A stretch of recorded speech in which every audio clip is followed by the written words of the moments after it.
What if I told you that death is not the end, but simply a doorway? That the fear we carry about our final moment is based on a fundamental misunderstanding of existence itself? For over 2,500 years, Buddhist masters have understood something profound about death that modern society desperately tries to ignore. They don't whisper prayers of denial. They don't beg for more time. Instead, they speak words that transform terror into peace, that turn endings into beginnings. Today, we're going to explore what Buddhists actually say when someone dies, and how this ancient wisdom might completely change the way you view your own mortality. Stay with me, because what you're about to discover could be the most liberating truth you've ever encountered. Imagine sitting beside a dying loved one. Your heart is breaking. The room feels heavy with grief. But what if, in that moment, you possessed a perspective that brought comfort instead of panic? What if you understood death not as a thief stealing someone away, but as a teacher offering profound lessons about existence itself? Let me share something that might surprise you. In Buddhism, when someone dies, practitioners don't simply say goodbye forever. They speak of transformation, of continuation, of a journey that never truly ends. The fundamental concept they invoke is called anicca, which means impermanence. Listen to these words carefully. Everything is changeable, everything appears and disappears. There is no true peace until one transcends the agony of life and death. This isn't just poetry. This is a framework for understanding reality itself. Think about it. Right now, as you watch this video, cells in your body are dying and being reborn. The person you were 10 years ago no longer exists, replaced gradually by who you are now. Even the mountains erode, the stars eventually burn out, and galaxies themselves dissolve into cosmic dust. Nothing remains static. Nothing is permanent. And death is simply the most obvious expression of this universal truth. But here's where it gets fascinating. While many traditions view death as an ending, Buddhism sees it as a transition point in an eternal cycle. When a Buddhist master encounters death, whether their own or another's, they recognize it as a natural and inevitable part of existence, something not to be feared but understood. So what exactly happens when someone dies, according to Buddhist understanding? Imagine existence as an infinite wheel, constantly turning. Birth, life, death, rebirth, over and over. This is samsara, the cycle of existence. Death is not a period at the end of a sentence. It's more like a comma, a brief pause before the story continues. When Buddhists speak to the dying or about the dead, they often remind them of this truth. You are not ending, they might say. You are transforming. You are continuing your journey. This perspective doesn't diminish the sadness of separation, but it places that sadness in a larger context. The person you love hasn't disappeared into nothingness. They have simply changed form, moved to the next stage of their journey. Let me share a story that illustrates this beautifully. There was once a mother who came to the Buddha, carrying her dead child.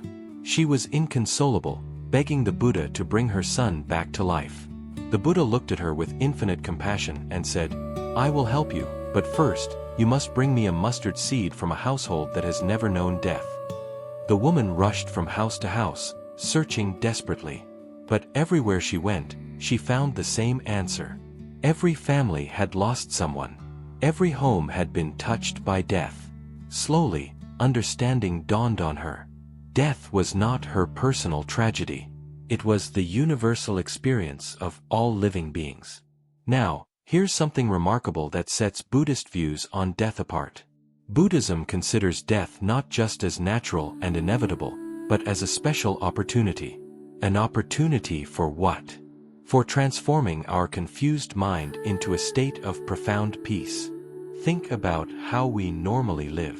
We rush through our days, distracted by 1,000 concerns. We worry about trivial matters. We hold grudges. We forget what truly matters.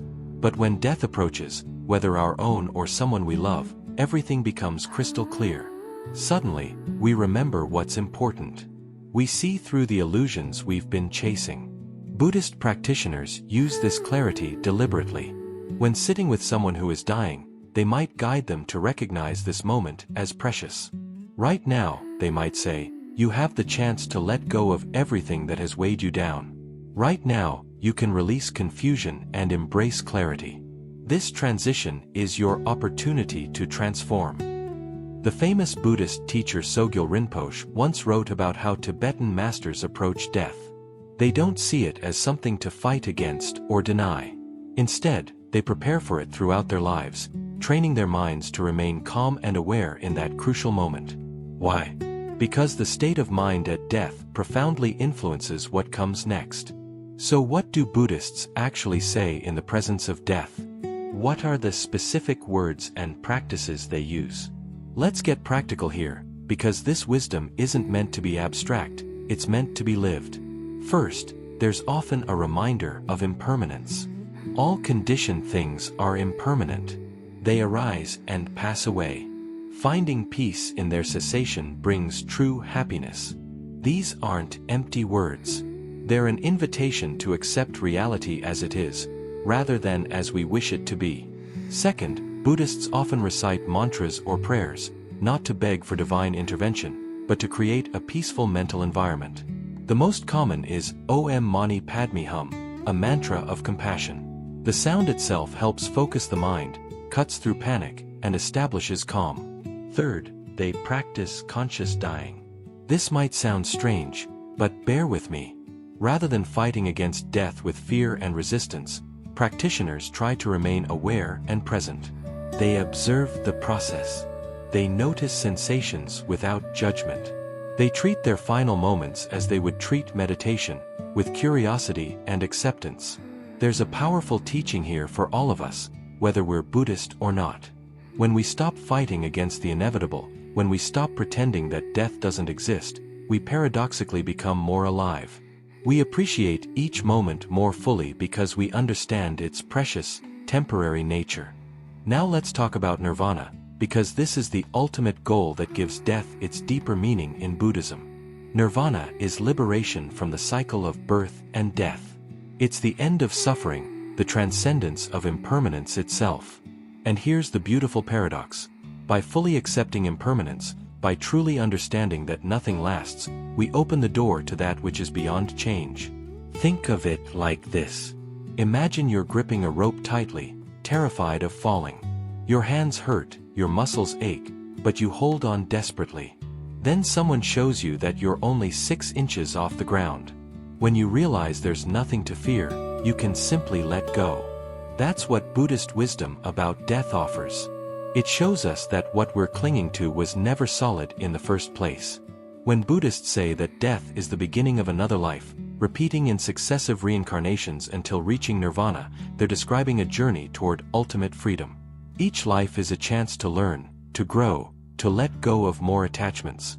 Death is simply the transition between classrooms in this vast school of existence. A Zen master once said, "Before enlightenment, chop wood, carry water. After enlightenment, chop wood, carry water." The activities remain the same, but the understanding transforms everything. Similarly, death remains death, but when we understand its true nature, it loses its power to terrorize us. Let's be honest for a moment. Everything we've discussed sounds beautiful in theory, but most of us still feel fear when we think about death. That's perfectly natural. So how do Buddhists actually work with this fear? They don't deny it or suppress it. Instead, they examine it.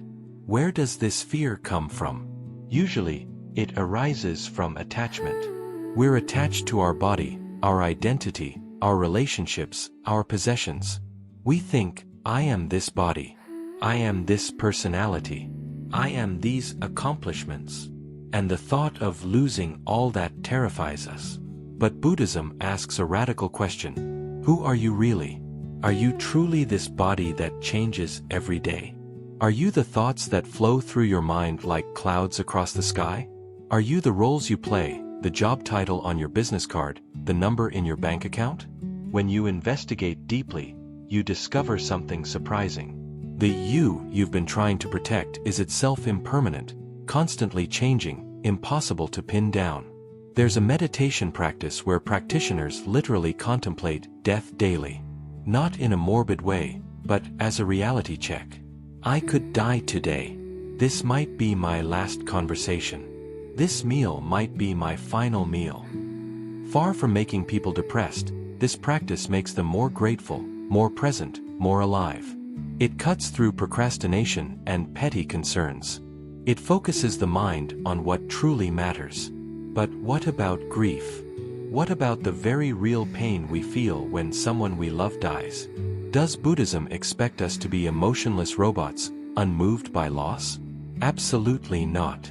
And this is crucial to understand. Buddhism acknowledges grief as natural. When we love someone, their absence creates genuine pain. The Buddha himself wept when his close disciples died.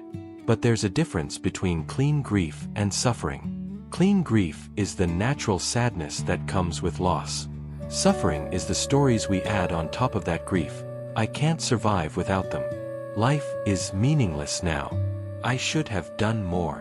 When Buddhists comfort someone who's grieving, they hold space for that pain while gently pointing toward a larger perspective. Yes, this hurts. Yes, you will miss them. And also, your loved one continues their journey.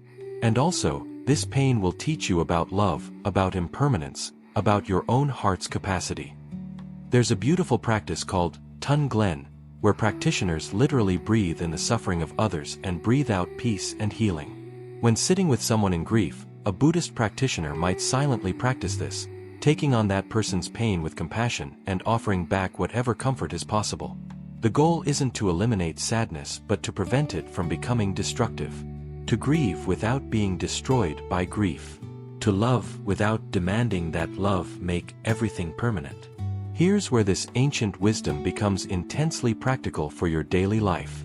Understanding Buddhist perspectives on death isn't just about preparing for the end. It's about living better right now, today, in this moment. When you truly grasp impermanence, priorities become crystal clear. That argument you've been holding onto? It suddenly seems petty. That grudge you've been nursing? It loses its grip.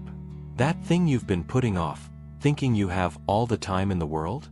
You realize the time is now. Steve Jobs, who studied Buddhism, famously said that remembering he would soon die was the most important tool he'd ever encountered to help him make big choices in life. Because almost everything, all external expectations, all pride, all fear of embarrassment or failure, these things just fall away in the face of death, leaving only what is truly important. But here's the key. You don't have to wait until you're actually dying to benefit from this wisdom. You can start today. You can look at your life through the lens of impermanence right now. What would you do differently if you knew you had 1 year to live? What would you say to the people you love? What would you finally let go of? What would you embrace? These aren't just hypothetical questions. They're invitations to wake up, to stop sleepwalking through life, to recognize each day as the gift it truly is. Let's return to that profound quote we started with. Everything is changeable, everything appears and disappears. There is no true peace until one transcends the agony of life and death. What does it really mean to transcend the agony of life and death? It doesn't mean becoming cold or detached. It doesn't mean not caring about life. It means seeing through the illusion that anything could be permanent. It means recognizing that the desperate grasping for things to stay the same is the source of our suffering. Imagine trying to hold water in your cupped hands. The tighter you squeeze, the faster it drips away. But if you relax your hands, the water can rest there gently for a time before it naturally flows onward. This is how Buddhism suggests we relate to life, to relationships, to everything we cherish. Hold it lightly. Appreciate it fully. And when the time comes for it to change, let it flow. When a Buddhist master is asked what happens after death, they might respond with a question: what happened before birth? These aren't riddles meant to confuse. They're pointing to something beyond concepts, beyond the limitations of language. There's a reality that exists before words, before thoughts, before the mind constructs its stories about beginning and ending. This is why Buddhism emphasizes direct experience over belief. Don't just believe what you're told about death. Investigate. Meditate. Observe the small deaths that happen every day. The end of each breath. The fading of each moment. The constant flow of thoughts arising and dissolving. So how can you actually apply this wisdom in your own life, starting today? Let me give you 3 practical exercises that anyone can do, regardless of whether you consider yourself Buddhist or not. First, practice gratitude for impermanence. Every evening before sleep, reflect on 3 things from your day that were beautiful precisely because they were temporary. Maybe it was a conversation, a sunset, the taste of a meal, a moment of laughter. Notice how their temporary nature made them precious, not less valuable. Second, have the conversations that matter. Don't wait for a deathbed to say what needs to be said. Tell people you love them. Express appreciation. Resolve conflicts. Apologize where you need to. Do it now, while you can, because impermanence guarantees nothing is permanent, including relationships. Third, contemplate your own mortality once a week. Set aside 10 minutes. Sit quietly and honestly consider that your life will end. Don't do this morbidly, but realistically. Ask yourself, if this were my last week, what would truly matter? Then let that answer guide your actual choices. These practices aren't about becoming obsessed with death. They're about letting the reality of death make you more fully alive. They're about using impermanence as a teacher rather than seeing it as an enemy. And remember, this isn't about achieving some perfect state of acceptance overnight. Even Buddhist masters who've practiced for decades still experience moments of attachment, of fear, of resistance. The practice is ongoing. The journey continues. We've journeyed together through one of Buddhism's most profound teachings. We've explored how Buddhists understand death not as an ending, but as a transition in an endless cycle of transformation. We've discovered that impermanence isn't something to fear, but a fundamental truth that, when accepted, can liberate us from suffering. The words Buddhists speak when someone dies, "Everything is changeable, everything appears and disappears," aren't meant to minimize loss or dismiss grief. They're meant to place our experience in a larger context, to remind us that we're part of an infinite dance of change, and that death is simply one move in that eternal choreography. Here's what I want you to take away from this. You don't have to be Buddhist to benefit from this wisdom. You don't have to believe in reincarnation or nirvana. But you can start to shift your relationship with impermanence. You can begin to see death not as life's opposite, but as its companion, the thing that gives each moment its preciousness. Right now, I invite you to do something. Take a deep breath. Notice that you're alive in this moment. Feel gratitude for that simple fact.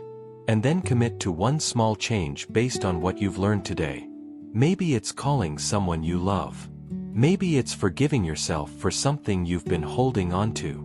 Maybe it's simply sitting quietly for 5 minutes and contemplating the gift of your temporary existence. If this video has shifted something in you, if you found value in this ancient wisdom, please share it with someone who might need to hear this message. Leave a comment below sharing your thoughts or your own experiences with mortality and impermanence. Subscribe to this channel if you want to continue exploring Buddhist wisdom and how it applies to modern life. Remember, every moment is precious precisely because it won't last forever. Every person you love is valuable precisely because your time together is limited. This isn't cause for sadness. It's cause for profound appreciation. Death is not the enemy. Fear of death, resistance to change, desperate clinging to what cannot be held, that is the enemy. When we accept the wisdom that Buddhists have understood for millennia, we discover something remarkable. In accepting death, we become truly alive. Thank you for watching. May you find peace in impermanence. May you live fully in each precious, fleeting moment. And may you meet death, when it comes, with wisdom, grace, and an open heart.